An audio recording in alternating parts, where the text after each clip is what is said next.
namanya Bina Akses, ini anggotanya penyandang disabil. Nah, kemarin pada saat pemilu dan pilkada kami ajak kerjasama dalam rangka pelaksanaan sosialisasi dan pendidikan pemilih. Baik. Kemudian yang selanjutnya ada pemilih pemuda dan komunitas kreatif. Ya. Biasanya kita ajak lewat media-media digital, terus podcast seperti ini juga bagian dari tugas-tugas di divisi kami.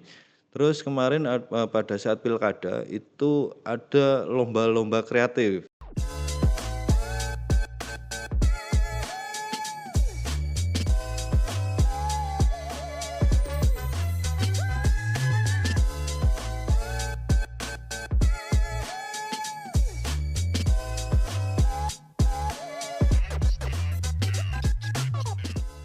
Assalamualaikum warahmatullahi wabarakatuh. Selamat sore teman pemilih. Kembali lagi bersama kami KPU Kabupaten Pekalongan dalam podcast Bisik Bincang Inspiratif seputar informasi kepemiluan. Kali ini bersama saya Siwi yang akan membersamai kalian beberapa menit ke depan membahas soal dunia kepemiluan. Episode kali ini kita bakal mengenal lebih dekat salah satu divisi dari KPU Kabupaten Pekalongan, yaitu Divisi Sosialisasi Pendidikan Pemilih, Partisipasi Masyarakat, dan SDM. Tentunya kali ini saya nggak sendiri, bakal dibersamai oleh narasumber yang sangat luar biasa, yaitu Kepala Divisi Sosialisasi Pendidikan Pemilih, Partisipasi Masyarakat, dan SDM KPU Kabupaten Pekalongan, yaitu Bapak Dika Redana. Halo, apa kabar Pak Dika Redana? Kabar baik Mbak Sivi. Alhamdulillah. Alhamdulillah. Sehat ya Pak ya? Alhamdulillah. Oke. Dan tentunya kali ini kita bakal ngobrol lebih jauh gimana sih Divisi Sosialisasi Pendidikan Pemilih, Partisipasi Masyarakat, dan SDM dalam melakukan kerjanya, baik itu di tahap kepemiluan maupun di tahap persiapan kepemiluan ya Pak ya? Betul, betul. Sebagai pertanyaan pembuka nih Pak, teman pemilih ini pengen tahu tugas dan ruang lingkup kerja dari Divisi Sosialisasi Pendidikan Pemilih, Partisipasi Masyarakat, dan SDM ini di KPU Kabupaten Pekalongan itu seperti apa? Monggo Pak Dika. Untuk tugas dari Divisi Sosdiklih Parmas dan SDM di Kabupaten Pekalongan khususnya, berbicara soal divisi kami, sebetulnya kami ada dua ranah tugas. Yang pertama adalah terkait dengan sosialisasi pendidikan pemilih dan partisipasi masyarakat. Kemudian untuk yang kedua itu berkaitan dengan sumber daya manusia, Mbak Siwi. Baik. Yeah. Nah, terus untuk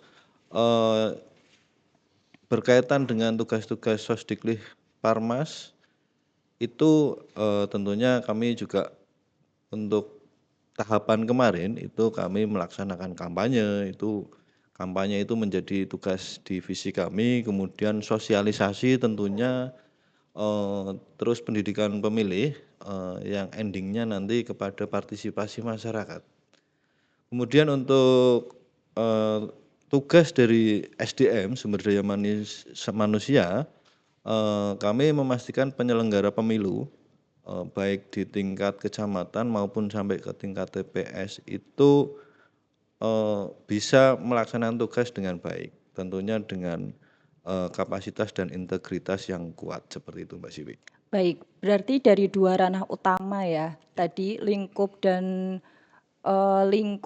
tugas dari Divisi Sosdiklih Parmas ini itu lebih ke bagaimana cara kita berkomunikasi dengan masyarakat, kemudian internal KPU sendiri itu ya Pak ya? Betul, jadi Baik. kalau dari awal kemarin saya masuk ke KPU, Ya. teman-teman itu selalu bicara divisi Sosdiklih Parmas itu menjadi terasnya KPU terdepan. Ya, Baik. jadi kita itu selalu yang menjadi sorotan. Artinya segala sesuatu yang berkaitan dengan masyarakat itu yang jadi tolak ukurnya di divisi kami seperti itu Mbak Siwi. Baik, berarti jadi garda pertama ya. Garda pertama, betul. Garda pertamanya dari KPU Kabupaten Pekalongan. Seperti itu ya teman pemilih. Untuk pertanyaan selanjutnya ini Pak. Tadi kan untuk yang pertanyaan pertama itu ruang lingkup dan tugas dari Divisi Sosdiklih Parmas. Ya. Seperti itu. Lalu dari ruang lingkup dan tugas itu kan pasti akan dijabarkan lagi ke dalam program-program kerjanya. Betul betul. Nah, kalau dari divisi tersebut, program apa saja sih Pak yang sudah dilakukan sejauh ini dari KPU Kabupaten Pekalongan? Jadi untuk program kegiatan KPU Kabupaten Pekalongan tentunya di divisi Sosdikli Parmas, kami menyesuaikan dengan segmen pemilih, Mbak. Segmen pemilih, Betul. seperti apa itu Pak? Segmen pemilih itu ada pemilih pemula, pemilih muda, pemilih perempuan, pemilih disabilitas dan lain sebagainya. Kalau kita berbicara soal pemilih pemula, kemarin kita bekerja sama dengan lembaga sekolah, ya, kita melakukan kalau dalam pelaksanaan tahapan kita melaksanakan sosialisasi di sekolah-sekolah, sering kami namai program ini dengan program KPU Gas to School. Oke, berarti Jadi ranahnya ke sekolah-sekolah seperti itu sekolah, ya? tidak hanya Baik. sekolah, jadi di pondok pesantren kita juga masuk, di tingkat kampus juga masuk. Kemudian yang kedua ada yang namanya pemilih perempuan. Pemilih perempuan. Pada pilkada kemarin kami bekerja sama dengan Ormas Perempuan untuk melaksanakan kegiatan sosialisasi dan pendidikan pemilih. Jadi kemarin itu kami bekerja sama dengan Fatayat NU, Aisyah Muhammadiyah, terus dengan PKK juga. Jadi dari tingkat KPU, Kabupaten, PPK, PPS kami bekerja sama dengan organisasi-organisasi tersebut. Berarti bersinergi seperti itu Bersinergi, ya? betul. Kemudian ada juga Mbak pemilih disabilitas. Jadi ada kalau di Kabupaten Pekalongan itu ada organisasi yang namanya Bina Akses. Ini anggotanya penyandang disabil. Nah, kemarin pada saat pemilu dan pilkada kami ajak kerjasama dalam rangka pelaksanaan sosialisasi dan pendidikan pemilih. Baik. Kemudian yang selanjutnya ada pemilih pemuda dan komunitas kreatif. Ya. Biasanya kita ajak lewat media-media digital, terus podcast seperti ini juga bagian dari tugas-tugas di divisi kami. Terus kemarin pada saat pilkada itu ada lomba-lomba kreatif.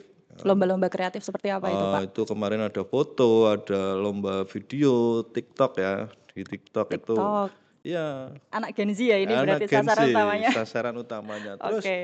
pada saat pemilu dan pilkada kemarin kita juga bekerja sama dengan komunitas seni, Mbak. Kita bikin graffiti, apa ya, gambar-gambar itu Mural kayak gitu? mural, Oh iya. mural, iya iya iya iya. Kemarin kita ada di 3 titik, di Kajen, Wiradesa, dan Kedunguni. Oke. Seperti itu. Itu berarti nanti kalau yang mural dikasih sebuah tempat biar mereka bisa mengekspresikan Betul, kreativitas mereka gitu ya Pak betul, ya? Mbak. Oke, kalau dari ini Pak, itu kan tadi berarti di segmen pemilih ya. Ya. Kalau dari KPU Kabupaten Pekalongan sendiri program-program dari segmen pemilih ini itu gimana sih cara menyesuaikan dengan si karakter-karakter masing-masing pemilih ini Pak?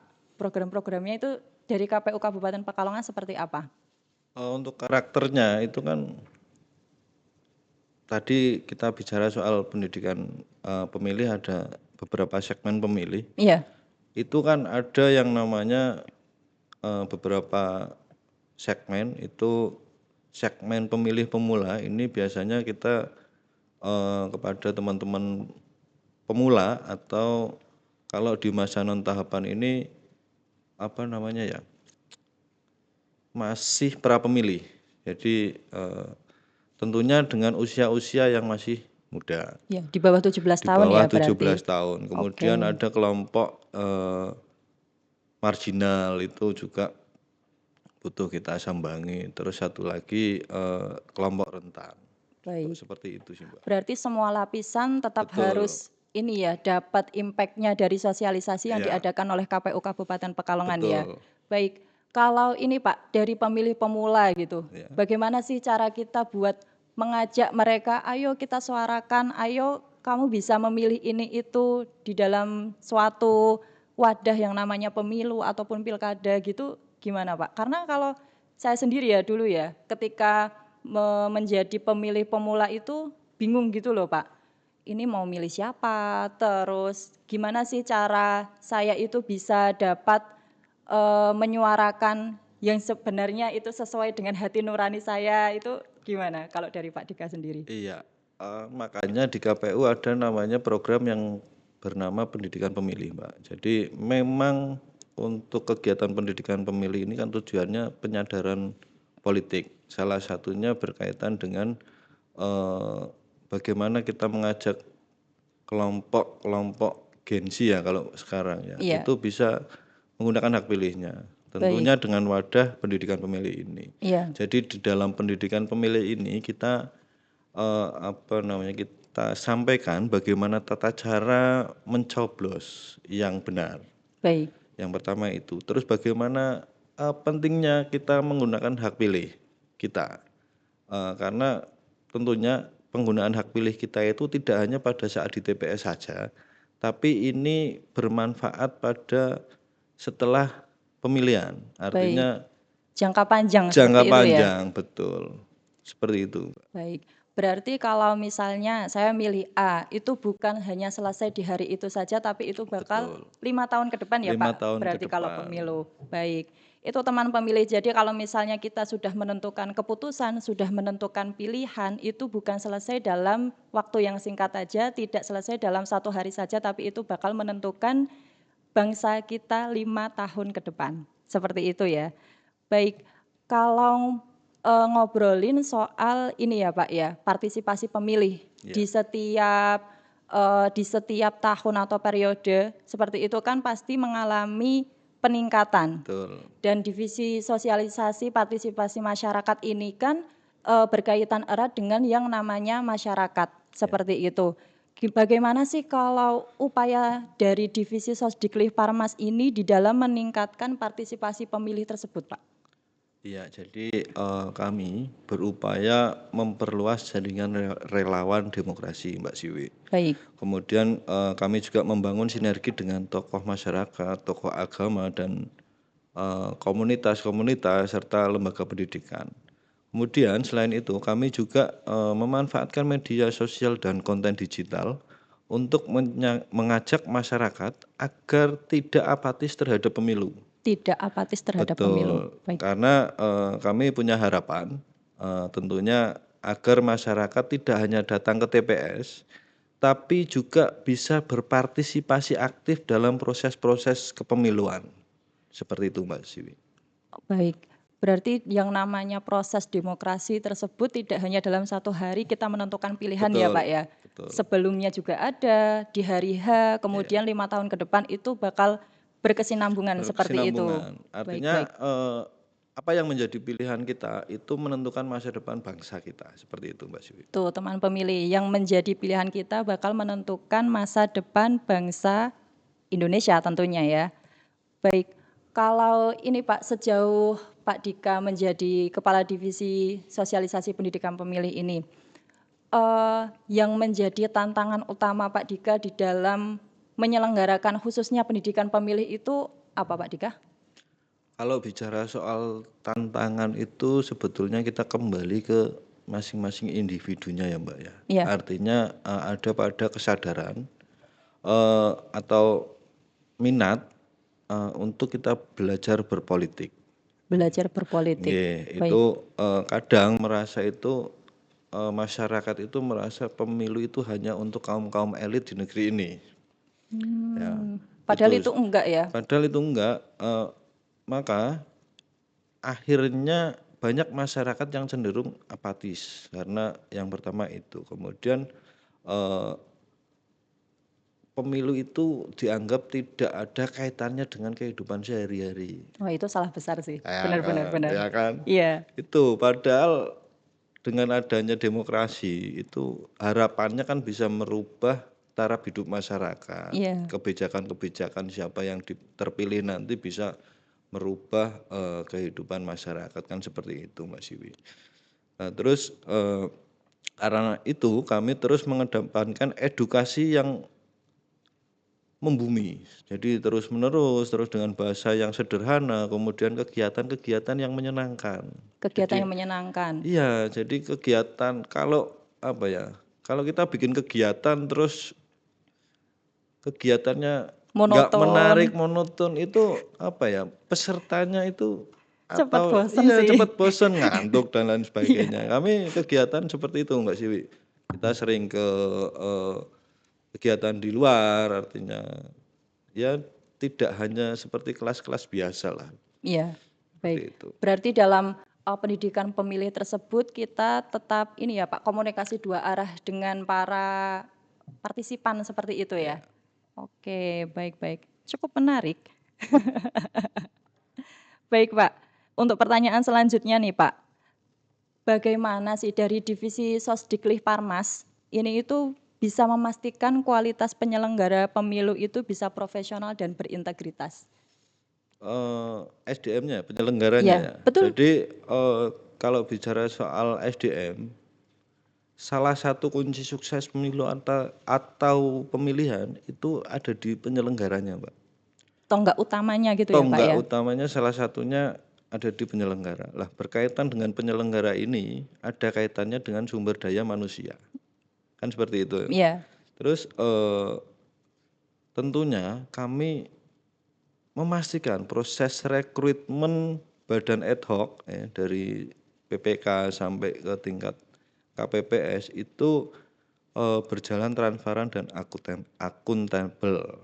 berarti rekrutmennya transparan dan akuntabel Transparan ya Pak ya? ya itu yang pertama itu. Kemudian setelah kami merekrut tentunya kami harus mengadakan pelatihan-pelatihan buat teman-teman badan ad hoc ini agar teman-teman ini nantinya siap menghadapi dinamika-dinamika yang ada di lapangan. Lapangan. Seperti itu. Berarti yang pertama tadi rekrutmennya itu profesional, transparan, dan akuntabel. Betul. Kemudian yang kedua pelatihan-pelatihannya ya Pak Betul. ya? Iya. Baik. Kalau pelatihan-pelatihan dari badan ad hoc seperti itu berlangsung berapa bulan sih Pak ya? Kalau pelatihan itu selama masa tugas teman-teman badan ad hoc kami selalu mengadakan pelatihan. Artinya Oh, tidak hanya sekali di awal, tapi kita sering melaksanakan. berarti pertahapan-pertahapan gitu Pertahapan, pasti betul, ada pasti pelatihan ada. gitu ya Pak ya? Wow, cukup menarik. Kayaknya banyak dagingnya ya di sini ya pembahasannya. Baik, untuk yang selanjutnya nih Pak, kalau dari Pak Dika sendiri, selama jadi Kepala Divisi Sosdiklih Parmas dan SDM ini ya Pak ya, Iya. yang menjadi harapan Pak Dika, khususnya untuk masyarakat Kabupaten Pekalongan terkait pentingnya partisipasi di dalam pemilu itu apa Pak Dika? Iya, tentu saya ingin mengajak seluruh masyarakat Kabupaten Pekalongan untuk menjadi pemilih yang cerdas dan aktif. Harapan saya yang pertama itu. Kemudian kedua, datang ke TPS untuk menyalurkan suara. Namun jangan hanya datang ke TPS, Jangan hanya datang ke TPS, maksudnya tapi gimana tuh Pak? juga terlibat aktif atau berpartisipasi aktif dalam proses-proses kepemiluan. Iya, apalagi sekarang dunia sosmed itu Betul, sangat-sangat aktif ya Pak ya? itu sosmed juga menjadi salah satu kunci kesuksesan kita dalam sosialisasi dan berpendidikan politik seperti itu, Mbak Siwi. Baik. Tadi Pak Dika bilang menjadi pemilih yang cerdas dan aktif ya Pak. Iya, Kemudian kaitannya dengan dunia sosial media. Kalau saya amati, sebenarnya memang di dunia sosial media itu ada plus sama minusnya nih Pak. iya, Dan kaitannya dengan pemilu cerdas dan aktif itu sebenarnya kalau dilihat-lihat memang banyak sekali yang kadang itu tidak bisa membedakan antara hoax dan fakta. Nah, betul. kalau dari Pak Dika sendiri ada tips nggak sih, khususnya buat para pemilih pemula biar nggak terbawa arus dengan hoax-hoax yang ada gitu? Kalau berbicara soal hoax ya, agar kita tidak termakan berita hoax, itu tentunya kita belajar atau melihat dulu sumber beritanya, Oke, sumbernya itu terpercaya atau enggak gitu terpercaya atau ya? tidak. Terus kemudian itu kalau dari eksternal. Kalau dari KPU, kami mengupayakan memberikan informasi itu secara rinci. Secara rinci, Ya, baik. Agar jadi tidak terjadi agar multitafsir ya? tidak terjadi multitafsir. Artinya kalau teman-teman pemilih pemula ini pingin mencari informasi yang betul, itu tentunya harus mencari informasi yang bersumber dari KPU. Dari KPU sendiri. Kalau misalnya KPU Kabupaten Pekalongan itu nggak cuma KPU Kabupaten Pekalongan sih sebenarnya. Di KPU semua ini ya, semua Iya. satuan kerja itu pasti sudah cross check terlebih dahulu apa yang disampaikan di dalam sosial media tersebut agar para pemilih juga tidak bingung gitu ya Pak ya. Betul. Untuk pertanyaan yang terakhir nih Pak, Ya. dari Pak Dika sendiri, bisa memberikan closing statement terhadap obrolan kita hari ini agar teman pemilih di sini itu bisa lebih tercerahkan terkait dengan dunia kepemilihan khususnya divisi Sosdiklik Parmas dan SDM ini Pak. Terima kasih Mbak Siwi untuk closing statement seperti yang tadi saya sampaikan. Jadi saya berharap teman pemilih itu tidak hanya menjadi pemilih, tapi ikut berpartisipasi aktif dalam proses kepemiluan. Seperti itu Mbak Siwi. Baik, terima kasih Pak Dika telah meluangkan waktunya hari ini untuk hadir di podcast Bisik. Jangan lupa teman pemilih saksikan terus podcast Bisik, bincang inspiratif seputar informasi kepemiluan di channel YouTube KPU Kabupaten Pekalongan dan ikuti terus seputar informasi kepemiluan di sosmed KPU Kabupaten Pekalongan. Podcast Bisik menginspirasi dan mendidik untuk demokrasi yang lebih baik. Wassalamualaikum warahmatullahi wabarakatuh.